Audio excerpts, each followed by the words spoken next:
नमस्कार सर्व विद्यार्थी मित्र, बी ए भाग 3च्या पेपर क्रमांक 11वरती पुन्हा आज आपण चर्चा करतो आहे। परवाच्या शनिवारच्या तासाला थोडासा एका 8 नंबरवर थोडीशी चर्चा केली। या 11 नंबरच्या पेपरवर या दिवाळीनंतर आपण जास्त चर्चा करतो, कारण तत्पूर्वी आपण 8 नंबरवर जास्त चर्चा केलेली होती। तर ठराविक तास प्रत्येक पेपरला 2-2, काही वेळा या आठवड्यामध्ये 3च तास ठेवायला पडलेले आहेत। तर सांगण्याचा उद्देश काय, तर 2 पेपर जरी मी शिकवत असलो तरीसुद्धा काही वेळेला कमी तास पडले तर एखाद्या पेपरला जास्त, एखाद्या पेपरला कमी असं साधारणपणे होतं। पण काही हरकत नाही आहे, आपण सातत्यानं चर्चा करतो आहे, तुम्ही ऐकत आहात। सिलेबस संपवण्याचा किंवा पेक्षा आपण ते तुम्हाला काही गोष्टी या लॉकडाऊनच्या काळात तुम्हाला अभ्यास व्हावा घरी बसूनच, म्हणून हे ऑनलाईनचे तासचं नियोजन करण्यात आलेलं आहे। तर मित्रो, बी ए भाग 3च्या या पेपर क्रमांक 11वरती पुनश्च आपण चर्चा करतोय। तुम्हाला माहीत आहे की निवडक दृष्टांत पाठ, निवडक दृष्टांत त्याच्यातले जे आहेत ते हे पुस्तक आहे, लायब्ररीमध्ये हे आलेलं आहे, तुम्ही बघू शकता। आता ज्यावेळी तुम्ही येणार आहात 1 तारखेनंतर, त्यावेळी तुम्हाला लायब्ररीच्या कार्डवरती ही सगळी पुस्तकं तुम्हाला मिळेल आणि अत्यंत चांगलं पुस्तक आहे। ठराविक दृष्टांताचं हे पुस्तक आहे, त्याची अनुक्रमणिकाही तुम्ही पाहिली असेल तर त्याच्यातल्या आपण तत्त्वज्ञान प्रणीत, पंथनिष्ठा, सामाजिकता अशाचे दृष्टांत आपण बघितलेले आहे। दृष्टांत याचा अर्थ उदाहरण, आणि त्याला एक वेगळं स्वरूप जे आहे ते कसं प्राप्त एकंदरीत होत आहे। तर सामाजिकदृष्ट्या चक्रधराने जो उपदेश त्या दृष्टांतातून जो केलेला आहे, आणि ते दृष्टांत म्हणजे उदाहरण आहे, आणि त्याचं सूत्र, दृष्टांत आणि द्राष्टांतिक अशी रचना ह्या दृष्टांत पाठामध्ये जी आहे ती आपण समजून घेतो आहे। तर बघा की आपण सामाजिक दृष्टांत जे आहेत, तुपा भाताची या घासाचा दृष्टांत आपण मागच्या वेळेला पाहिलेला आहे। म्हणजे काय आहे तो दृष्टांत, काय आहे तर असं सांगितलेलं आहे की त्याचं सूत्र काय, जव पुरुषू विद्ये आधीच नव्हे तर ब्रह्मविद्या अधिकार अति, हा गा बिढारावरीची काही बिढार असे। म्हणजे एक बिऱ्हाड असताना त्याच जागेवर दुसरं बिऱ्हाड करता येत नाही, म्हणजे एक पत्नी असताना दुसरी पत्नी करता येत नाही। चुकीचं ज्ञान आधीपासून असेल तर त्या ठिकाणी योग्य ज्ञान होत नाही, हे सांगायचं आहे चक्रधरांना।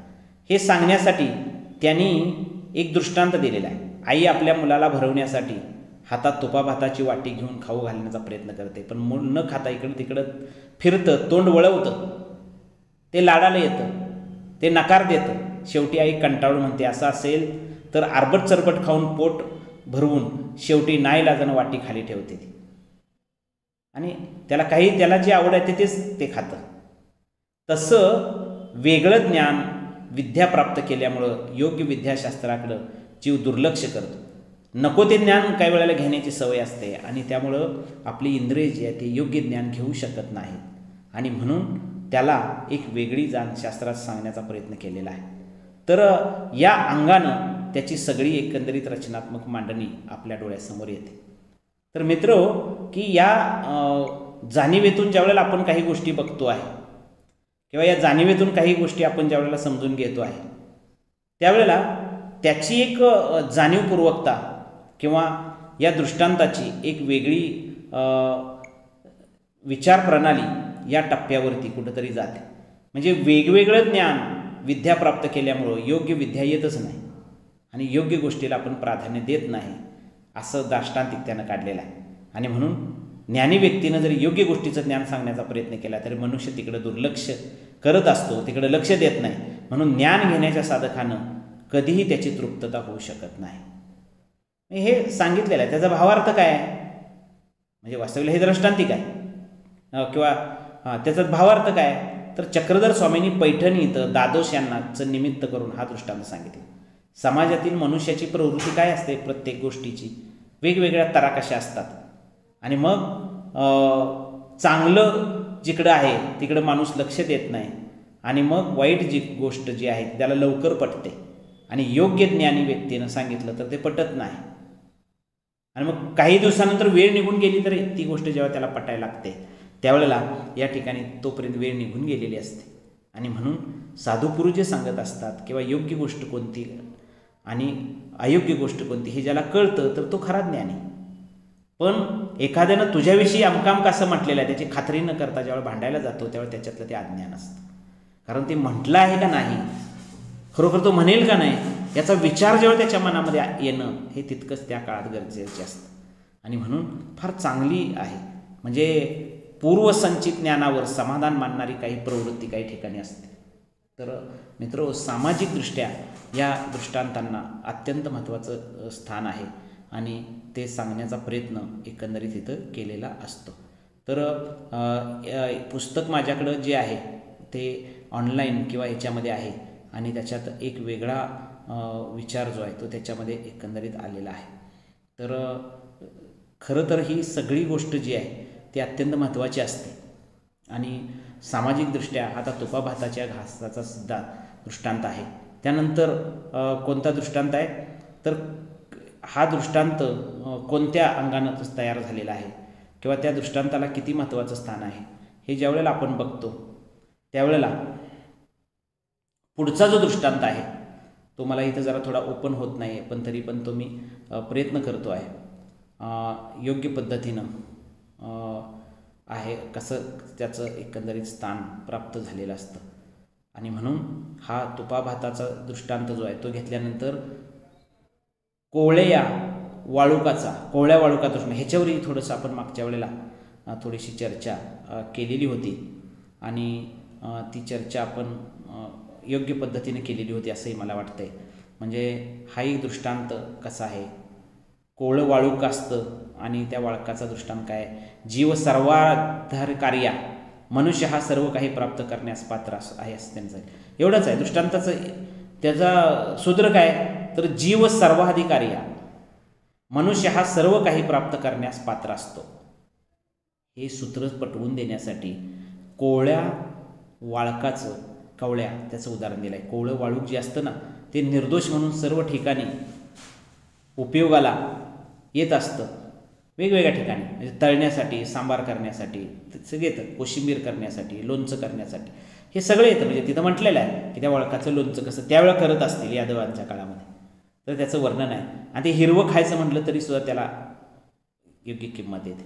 आणि मग द्राष्टांतिक त्याच्यावरती काय दिलेलं आहे, जर कोवळं असणारं जे वाळूक आहे काय म्हटलं गेलं आहे त्याला किती महत्त्वाचं स्थान आहे या अंगानं त्याची रचनात्मक मांडणी एकंदरीत येत असते.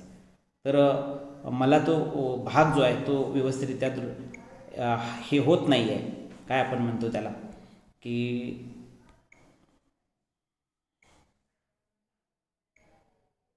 हां बरोबर.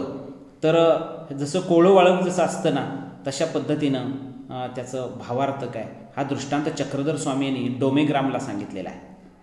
आणि तो इतका महत्त्वाचा सांगितलेला आहे की त्याला एक वेगळी द्राष्टांतिक काय दिलं आहे, तैसे वारिया कोमल पुरुषो सर्वाधिकार्या. म्हणजे काय तर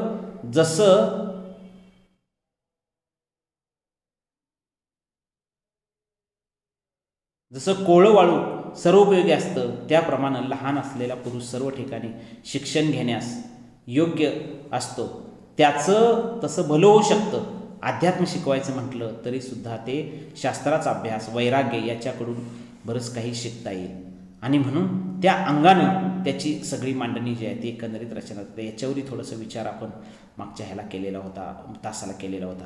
म्हणजे हा दृष्टांत चक्रधर स्वामी यांनी डोमेग्राम इथं आपल्या शिष्यांना परिवारास निमित्त करून सांगितला.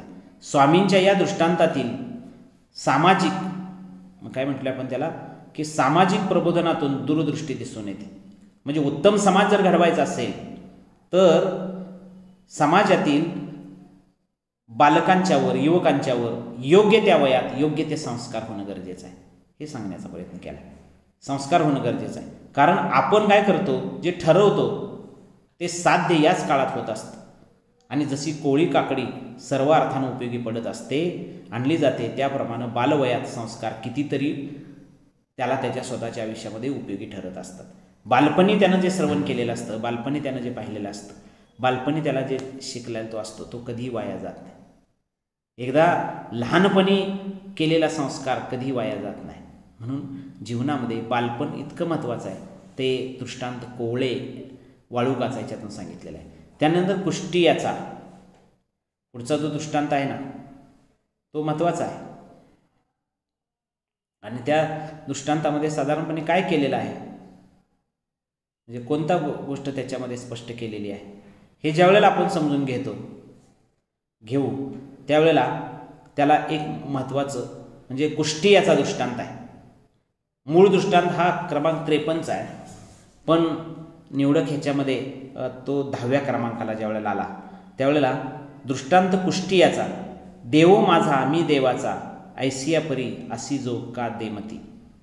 म्हणजे काय तर त्याच्यात काय सांगितलं त्यानं, देव माझा आहे आणि मी देवाचा असा अनन्य भाव असला पाहिजे प्रत्येकाच्या जीवनामध्ये. सूत्र आहे ते, मी त्या सूत्राचा तुम्हाला अर्थ सांगतो. काय देव माझा मी देवाचा असा अनन्य भाव प्रत्येकाच्या ठिकाणी असला पाहिजे.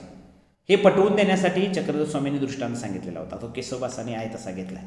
काय कवनी एकू देव्हारा असे त्यावेळची ती भाषा आहे. म्हणजे कुठेतरी एक असा देव्हार आहे, म्हणजे देव्हार नाही व्यवहार आहे. कोणी एकू व्यवहार असे तथा कुष्ठ झाले. म्हणजे काय त्यांनी सांगितलेलं आहे तर ते स्पष्ट करणार. कोणी एक व्यापारी असतो त्याला कुष्ठरोग होतो आणि त्यामुळं त्याच्या असणाऱ्या जवळचे नातेवाईक अगदी बायको मुलंसुद्धा त्याचा काय करत नाहीत तर विचार करत नाहीत, त्याचा तिरस्कार ते करू लागतात. मग तिरस्काराला वैतागून तो गावाबाहेर जातो आणि तिथं दुबळेश्वर मंदिरात जाऊन तो राहू लागतो. सगळे सोडून हेच माझं सर्वस्व आहे असं तो म्हणू लागतो. घरचा शोध सगळेजण घ्यायला येतात तेव्हा तो निश्चयानं त्यांना म्हणतो तुम्ही माझे नाहीत आणि मी तुमचा नाही, या निश्चयानं तो तिथेच राहतो. म्हणजे चांगलं काम करणाऱ्या माणसाला सुद्धा त्याचं समाज कुटुंब हे जवळ धरत नाही. ही सामाजिकता आहे. ही अनुक्रमणिकेमध्ये तुम्हाला दिसते सामाजिक दृष्टांत जे 4 आहेत आणि त्या दृष्टांतांचा विचार करूनच आपण पुढच्या टप्प्यावर ज्या वेळेला चालायला लागलेलो आहे त्यावेळेला हा जो दृष्टांत आहे आणि या दृष्टांतामध्ये आपल्याला तैसे देव माझा मी देवाचा ऐसिया होऊ नये असं पाहिजे. त्याच्यावर द्राष्टांतिक केशवदासांनी काय दिलंय, चक्रधर स्वामींनी सांगितलेल्या सूत्रावर आणि उदाहरणावर चक्रधर स्वामींनी त्यांनी सांगितलंय की आपलं सर्वस्व आराध्य होऊन बसतं. कोणतं तर देव माझा आणि मी देवाचा ही भूमिका असली पाहिजे. आणि ही जर असेल तर त्याला एक वेगळी जाण असते. आणि म्हणून चक्रधर स्वामींनी डोमेग्रामला या ठिकाणी हा दृष्टांत जो आहे तो दिलेला आहे, सांगितलेला आहे तो. आणि त्या दृष्टांताला एक वेगळी मूल्यात्मक जाणीव प्राप्त झालेली आहे. म्हणजे देमाईसाला निमित्त करून डोमेग्राम गावी हा दृष्टांत सांगितलेला आहे. याच्यामध्ये समाजव्यवस्था स्पष्ट केलेली आहे. एक व्यक्तीमधला प्रवृत्ती आणि फरक दाखवण्याचा प्रयत्न केला आहे. त्याचं चित्रण येतं. एखाद्या व्यक्तीचा आपल्याला होणारा उपयोग संपला की त्याला उपेक्षा त्याच्या वाट्याला सुरू होते. त्याच्या कार्यकर्तृत्वाकडं दुर्लक्ष केलं जातं आणि व्यक्तीकडं स्वार्थबुद्धीनं पाहिलं जातं. ही एक वचनात्मक अवस्था आहे. आणि म्हणून सामाजिकदृष्ट्या ह्या दृष्टांतांना विशिष्ट महत्त्वाचं स्थान आहे. देमती म्हणजे काय, देमती नावाची तपस्विनी परी अशा प्रकारे असी जो असावे असं सांगितलेलं आहे. म्हणजे किती महत्त्वाचा विचार सांगितलेला आहे बघा. काय सांगितलेलं आहे तर स्वार्थबुद्धीने एखाद्या व्यक्तीकडे पाहिलं जातं. त्या व्यक्तीकडं जे काही आहे ते घेऊन नंतर त्याला या ठिकाणी फार वाईट अनुभव त्याला प्रत्यक्ष येत असतो. आणि अशी जनरीती जी आहे ती स्पष्ट करण्याचा प्रयत्न या ठिकाणी तर केलेला आहे. तर एक एक दृष्टांत आणि त्या दृष्टांतातला खऱ्या अर्थाने येणारा भावार्थ जो आहे तो आपण एकंदरीत पाहायला लागलेलो आहे. तर चांगले दृष्टांत आहे. सामाजिक आशय स्पष्ट करणारे आहेत, समाजाला दिशा देणारे आहेत. चक्रधर स्वामींनी त्यावेळेला कुठेतरी एक वेगळा स्वतंत्र संदेश समाजापर्यंत पोचावा म्हणून हे दृष्टांत सांगितले. वास्तविकरित्या हे लिहिलेले दृष्टांत आहे ते माहीम-भट्टानं लिहिलेले, ते साहित्यिक आहे. माहीम-भट्टानं ह्या लीळा लिहिल्या. त्याच्यामध्ये चक्रधर स्वामी कसे बोलले, त्यांनी सूत्र एखादं स्पष्ट करताना दृष्टांत कोणता दिला हे सांगितलं. आणि असे 114 दृष्टांत त्या लीळा चरित्र ग्रंथातले एकत्रित काढून दृष्टांतपाठ नावाचा ग्रंथ केशवदासांनी लिहिला. आणि त्या प्रत्येक दृष्टांत जो दिला आहे त्याच्या खाली त्याचं द्राष्टांतिक तयार केलं. म्हणजे स्वतःचा एक विचार, मूल्यात्मक विचार, त्याला पारमार्थिक विवेचन असं म्हणायला काही हरकत नाही किंवा म्हटलेलंच आहे. तर या पद्धतीनं असे काही दृष्टांत, त्याचं सामाजिकता, त्याचा मूल्यविचार, त्यानं केलेलं प्रबोधन परीक्षेत ज्यावेळेला आपण लिहिणार आहे त्यावेळेला या अंगानं दृष्टांतपाठाचं वाङ्मयीन आणि आशयात्मक मूल्य जे आहे ते स्पष्ट करणार आहे किंवा लिहिणार आहे किंवा त्याच्या ऑब्जेक्टिव्हमधनं ते समजून घेऊन जशी असेल तशी परीक्षा देणार आहे. तर या पद्धतीनं हा विचार एकंदरीत तिथं पाहायला मिळतो. त्याला एक वेगळी जाण कुठेतरी प्राप्त होते आहे आणि म्हणून पुढचं जे दृष्टांत आहे 11वा दृष्टांत तो मूल्य विचार स्पष्ट करणारा दृष्टांत आहे. म्हणजे या पुस्तकामध्ये 3, 4, 3, 4, 2 असे जे दृष्टांत दिले आहेत ते वेगवेगळ्या विषयावरती दिलेले आहेत, निवडक दिलेले आहेत. एखादा विषय पटवून देण्यासाठी आहे. म्हणजे मगाची आत्ता किंवा यापूर्वी सांगितलेले जे दृष्टांत होते ते सामाजिकता स्पष्ट करणारे दृष्टांत होते. आता मूल्य विचार स्पष्ट करणारा दृष्टांत आहे आणि तो दृष्टांत आहे बाळ विधवेचा दृष्टांत. कंटक टिकेमान होनी असावे एवढंच सूत्र आहे. म्हणजे सुख साधने देव परीनं न पविजे नाही का, हे 2 ओळीच आहे. उठता बसता चालता हाडाचा कटकट असा आवाज ज्या वेळेला येतो ना त्यावेळेला म्हणजे त्याचं काय आहे तर 2 ओळीच्या दृष्टांतामध्ये काय सांगितलं आहे तर काय सांगितलेलं आहे, उठता बसता चालता हाडाचा कटकट असा आवाज होतो, इतकं साधकानं शुष्क देह करून असावं. सुख साधनाने कोणतीही गोष्ट किंवा ध्येय प्राप्त होत नाही. म्हणजे सुख आणि साधनं जर मिळाली तर त्याच्यातनं कुठलेही ध्येय साध्य होत नाही. पण ते ध्येय साध्य करण्यासाठी कष्ट, सायास म्हणजे प्रयत्न करावे लागतात, तरच ते यश आपल्याला एकंदरीत मिळत असतं.